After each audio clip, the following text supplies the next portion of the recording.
എല്ലാവർക്കും സ്വാഗതം. ഇന്ന് നമ്മൾ വളരെ ഹൈ ക്വാളിറ്റിയുള്ള ശരിക്കും ഒരു സിനിമാറ്റിക് എക്സ്പീരിയൻസ് തരുന്ന ഒരു യാത്രയാണ് നടത്താൻ പോകുന്നത്. ഇത് വെറും ഒരു കഥയല്ല കേട്ടോ, മറിച്ച് ഒരു മനുഷ്യന്റെ ഏറ്റവും ഇരുണ്ട മനഃശാസ്ത്രത്തിലേക്കുള്ള, അതിന്റെ ആഴങ്ങളിലേക്കുള്ള ഒരു ഇറങ്ങിച്ചെല്ലലാണ്. നമുക്ക് തുടങ്ങാമല്ലേ? ശരി, നമുക്ക് നേരെ ഇതിലേക്ക് കടക്കാം.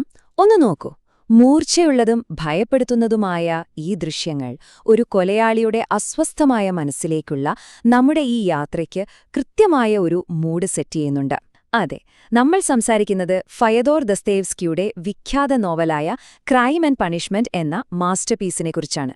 ഒന്നാലോചിച്ചു നോക്കൂ, ഒരു മനുഷ്യൻ താൻ നിയമങ്ങൾക്കൊക്കെ അതീതനാണെന്ന് സ്വയം തീരുമാനിച്ചാൽ എന്തായിരിക്കും സംഭവിക്കുക? ഈ എക്സ്പ്ലെയിനറിൽ നമ്മൾ കാണാൻ പോകുന്നത് ആരാണ് കൊലയാളി എന്ന് അന്വേഷിക്കുന്ന ഒരു സാധാരണ ഹൂഡുനെറ്റ് കഥയല്ല, മറിച്ച് എന്തുകൊണ്ട്, എങ്ങനെ ആ കുറ്റകൃത്യം ചെയ്തു എന്നന്വേഷിക്കുന്ന കിടിലൻ ഒരു സൈക്കോളജിക്കൽ ത്രില്ലറായിട്ടാണ്. ഇതൊരു ഇരുണ്ടതും വിചിത്രവുമായ പ്രവൃത്തിയാണ്, ഒരു ആധുനിക പ്രവൃത്തി. മനുഷ്യന്റെ ഹൃദയം മൂടപ്പെട്ടിരിക്കുന്ന അവസ്ഥയിൽ. എന്ത് വല്ലാത്തൊരു പിലിമുറുക്കം തരുന്ന വാക്കുകളാണല്ലേ ഇത്. ആധുനിക മനുഷ്യന്റെ ഏറ്റവും സങ്കീർണവും മൂടപ്പെട്ടതുമായ ഹൃദയത്തിലേക്കാണ് ഈ അന്വേഷണം നമ്മെ കൊണ്ടുപോകുന്നതെന്ന് ചുരുക്കം. ഭാഗം 1. കൊലപാതകത്തിന്റെ ഒരു മാസ്റ്റർപീസ്, അഥവാ കുറ്റകൃത്യത്തിന്റെ മനഃശാസ്ത്രം. നമ്മുടെ പ്രതിയുടെ ഉള്ളിലേക്ക് നമുക്കൊന്ന് എത്തിനോക്കാം. ഇതാണ് നമ്മുടെ പ്രതി, റൊബിഡൻ റാസ്കോൾനിക്കോവ്. കടുത്ത ദാരിദ്ര്യത്തിൽ കഴിയുന്ന, പഠനമുപേക്ഷിച്ച ഒരു വിദ്യാർത്ഥി. താൻ സമൂഹത്തിന്റെ നിയമങ്ങൾക്കും അപ്പുറത്താണെന്ന് അവൻ സ്വയം വിശ്വസിക്കുകയാണ്. സത്യത്തിൽ ആത്മീയമായി മരവിച്ച, തീർത്തും ഏകാന്തതയിൽ കഴിയുന്ന ഒരു കൊച്ചുകുട്ടിയെപ്പോലെയാണ് അവന്റെ അവസ്ഥ. ഭാഗം 2. സെന്റ് പീറ്റേഴ്സ്ബർഗിന്റെ നിഴൽ, അഥവാ ഭ്രാന്തിന്റെ ഇൻക്യുബേറ്റർ. ഈ നഗരം അവനെ എങ്ങനെയാണ് ശ്വാസം മുട്ടിക്കുന്നതെന്ന് നോക്കാം. ഇത് വളരെ മികച്ച രീതിയിൽ വ്യക്തമാക്കുന്നത് എന്താണെന്നാൽ, നോവലില് റാസ്കോൾനിക്കോവിന്റെ ഇടുങ്ങിയ മുറിയെ ഒരു അലമാര, കപ്പലിലെ ക്യാബിൻ, ജയിൽ മുറി, ഒടുവിൽ ഒരു ശവപ്പെട്ടി എന്നിങ്ങനെയാണ് വിശേഷിപ്പിക്കുന്നത്. അവനു ചുറ്റുമുള്ള ആ ഭൗതികമായ ഞെരുക്കം അവന്റെ മാനസികമായ ശ്വാസമുട്ടലിന്റെ കൃത്യമായ പ്രതിഫലനം തന്നെയാണ്. ആ നഗരത്തിലെ ചൂടും അസഹനീയമായ ദുർഗന്ധവും നമുക്ക് ശരിക്കും ഫീൽ ചെയ്യാൻ പറ്റും.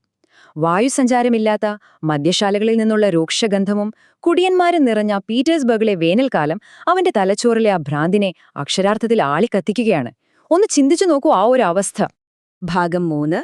പിളർന്ന മനസ്സിന്റെ ശരീരശാസ്ത്രം, സിദ്ധാന്തങ്ങളും മിഥ്യാധാരണകളും. ഇവിടെ ഏറ്റവും കൗതുകകരമായൊരു കാര്യം എന്താണെന്നാൽ, റാസ്കോൾ എന്ന റഷ്യൻ വാക്കിന്റെ അർത്ഥം പിളർക്കുക, വെട്ടിമുറിക്കുക അല്ലെങ്കിൽ വിഭജനം എന്നാണ്.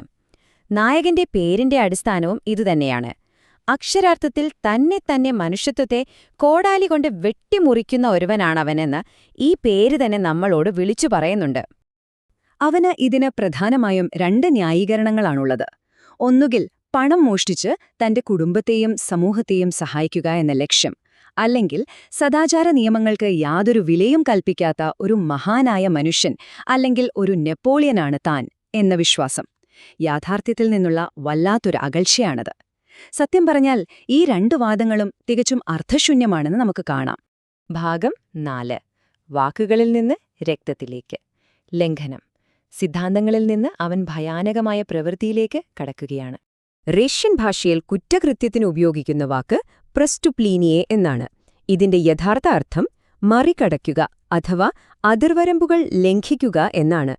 പൂർണ്ണമായി സ്വതന്ത്രനാകാൻ താൻ സ്വന്തം മനസ്സാക്ഷിയെ മറികടക്കണം എന്ന് റാസ്കോൾനിക്കോവ് വിശ്വസിക്കുന്നു.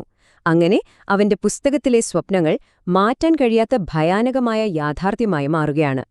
അവന്റെ ഈ വലിയ ആശയങ്ങളെല്ലാം ഒടുവിൽ അവസാനിക്കുന്നത് ഇളം ചൂടുള്ള, ഒട്ടിപ്പിടിക്കുന്ന ചോരയിൽ തെന്നിവീഴുന്ന ഭയാനകമായ ഒരു യാഥാർത്ഥ്യത്തിലാണ്. അവന്റെ രക്തരഹിതമായ വലിയ സിദ്ധാന്തങ്ങളും കുറ്റകൃത്യം നടന്ന സ്ഥലത്തെ ആ ജീവനുള്ള ചോരപുരണ്ട കാഴ്ചയും തമ്മിലുള്ള വലിയൊരു വൈരുദ്ധ്യം അവിടെ കാണാം. ഭാഗം 5. അപകടകരമായ ഒരു കളി, മനഃശാസ്ത്രപരമായ ചോദ്യം ചെയ്യൽ, കൊലയാളിയും നിയമവും തമ്മിലുള്ള കിഡിലിനൊരു കാറ്റ് ആൻഡ് മൗസ് ഗെയിമാണിത്. പോർഫിരി പെട്രോവിച്ച്, നിങ്ങൾ വിചാരിക്കുന്ന പോലെ ഒരു സാധാരണ കുറ്റാന്വേഷകനല്ലേ ഇദ്ദേഹം. പരമ്പരാഗതമായ തെളിവുകൾക്ക് പകരം അദ്ദേഹം ഉപയോഗിക്കുന്നത് മനഃശാസ്ത്രപരമായ തന്ത്രങ്ങളും മാനസികമായ കെണികളും പിന്നെ പ്രതിയുടെ തന്നെ ഭയവുമാണ്. റാസ്കോൾനിക്കോവിന്റെ അസ്വസ്ഥമായ ആ മനസ്സിനെ എങ്ങനെ വരിഞ്ഞു മുറുക്കണമെന്ന് അദ്ദേഹത്തിന് കൃത്യമായി അറിയാം. ഇവിടെ നമ്മളൊരു കാര്യം ചിന്തിക്കേണ്ടതുണ്ട്. പ്രതിയുടെ സ്വന്തം പൈശാചികമായ അഹങ്കാരവും ഭയവും തന്നെയാണോ അവന് കുരുക്കായി മാറാൻ പോകുന്നത്? അതെ, ആ കുറ്റകൃത്യം തന്നെയാണ് അവനുള്ള ഏറ്റവും വലിയ ശിക്ഷ എന്ന സത്യം ഇവിടെ വളരെ വ്യക്തമായി മാറുന്നുണ്ട്. നിങ്ങളിപ്പോൾ ഒന്നും വിശ്വസിക്കുന്നില്ല, ഇതൊക്കെ വെറും മുഖസ്തുതിയാണെന്ന് നിങ്ങൾ കരുതുന്നു. എന്നാൽ നിങ്ങൾ ജീവിതം എത്രമാത്രം കണ്ടിട്ടുണ്ട്? ഒരു സിനിമാറ്റിക് സീൻ പോലെ അതിവേഗത്തിൽ പോർഫിറി റാസ്കോൾനിക്കോവിന്റെ പ്രതിരോധങ്ങളെ തകർത്തെറിയുന്നത് നമുക്കിവിടെ കാണാൻ കഴിയും. വല്ലാത്തൊരു മൊമെന്റാണത്. ഭാഗം 6. ഒരു പനിസ്വപ്നത്തിന്റെ പരിഭാഷ. ഒലിവർ റെഡിയുടെ പുതിയ ട്രാൻസ്ലേഷൻ. നമുക്കല്പമൊന്ന് ശ്വാസമെടുക്കാമല്ലേ? ശരി, നമുക്ക് അടുത്തതിലേക്ക് പോകാം. ഇത് എങ്ങനെയാണ് വികസിക്കുന്നതെന്ന് നോക്കാം. ഒലിവർ റെഡ്ഡിയുടെ കൃത്യവും വ്യക്തമായ ഈ പരിഭാഷ ഈ നോവലിലെ ആ ഒരു ഫീവർ ഡ്രീം നമുക്ക് വളരെ വ്യക്തമായി അനുഭവിച്ചറിയാൻ സഹായിക്കുന്നുണ്ട്.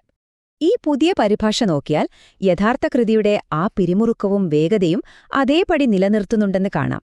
അതുപോലെ തന്നെ ഇതിലെ അസ്വസ്ഥമാക്കുന്ന തമാശകളും 20-ാം നൂറ്റാണ്ടിന്റെ പകുതിയിലുള്ള ശക്തമായ ഭാഷാശൈലിയും വളരെ ശ്രദ്ധേയമാണ്. വായനക്കാരനിൽ അസ്വസ്ഥത ഉളവാക്കുന്ന ആ ഒരു ഫീൽ നിലനിർത്താനും റെഡി പ്രത്യേകം ശ്രദ്ധിച്ചിട്ടുണ്ട്. സങ്കടത്തിനും ഭയത്തിനും തമാശയ്ക്കുമിടയിലുള്ള ആ നൂൽപാലത്തിലൂടെയാണ് ഈ പരിഭാഷ സഞ്ചരിക്കുന്നത്. അതുകൊണ്ടുതന്നെ ഇവിടെ എനിക്ക് ഏറ്റവും കൗതുകം തോന്നിയൊരു കാര്യം എന്തെന്നാൽ, ഈ പുസ്തകം ഭയാനകമായ ഒരു കഥയും നാടകീയമായ സംഭവങ്ങളും മാത്രമുള്ള ഒന്നല്ല. ഈ രക്തച്ചൊറിച്ചിലിനും ഭ്രാന്തിനുമിടയിലും ഇതിൽ വളരെ അസ്വാഭാവികമായ തമാശകൾ നിറഞ്ഞു നിൽക്കുന്നുണ്ട് എന്നതാണ് ശരിക്കും നമ്മളെ അത്ഭുതപ്പെടുത്തുന്നൊരു കാര്യമാണത്. അങ്ങനെ നമ്മൾ ഇതിന്റെ അവസാന ഭാഗത്തേക്കെത്തിയിരിക്കുന്നു.